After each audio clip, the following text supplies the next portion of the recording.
basically, this bill is a bill about our state commitment and our state priorities.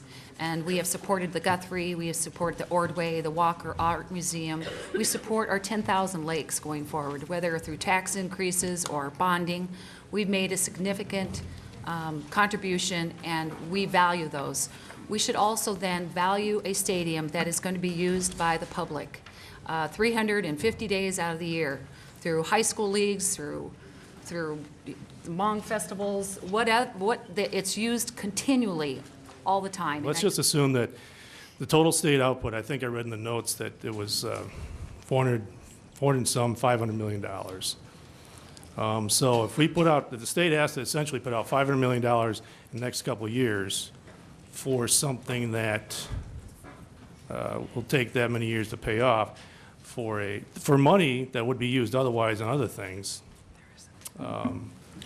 Then you net present value that money back to 150, 140. I'd say we're at a loss by a couple $100 million. So you all know that when you do these calculations, like when if you win the lottery and you're entitled to $200 million, they'll say, you know, do you want this in the payment streams? Do you want it today? A dollar today is always worth more than a dollar in the future.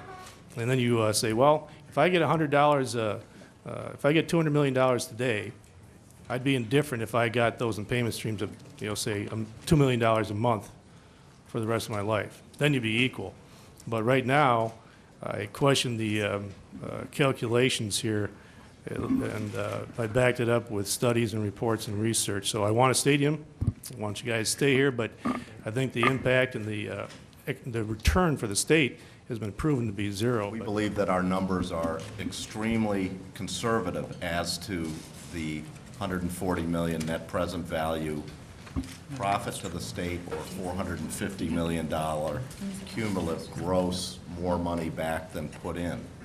The numbers that we looked at were the income taxes only into this equation are the income taxes of the players, the team, obviously the visiting team, and only the sales taxes generated within the building. We did not look at a Super Bowl, which would be likely. We did not look at the impact of a Final Four. We did not look at any impact of full hotels. It is very conservative within the building. We believe that these numbers are solid. They are conservative. You have some significant concerns, and it does have to do with this gambling revenue.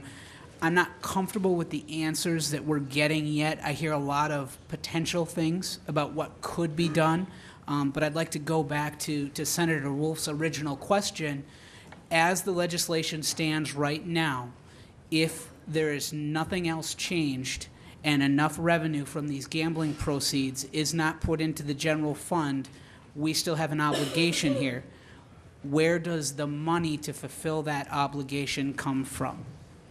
Mr. Chair, and again, there is still talk, and that concern has showed up just in the last week. So we are talking again of user fee type of mentality that'd be based solely around the use of the stadium or the use of NFL paraphernalia.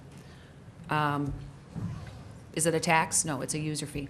We've talked about Racino, we talked about Block E. The same thought could be applied to that. Are those dollars not going to be coming in? I mean, what point do we say the Commissioner or the Department of Revenue's figures are wrong? That's what we have to stand behind, is their figures and the Gambling Control Board's figures. What else can we do? We can say that about anything. When they give us a revenue estimate, we can say, oh, those figures are wrong. But they're good figures, and so that's why I'm standing by them. And I feel that if we have to give comfort, we will make some kind of blink-on user fee to make that adjustment. But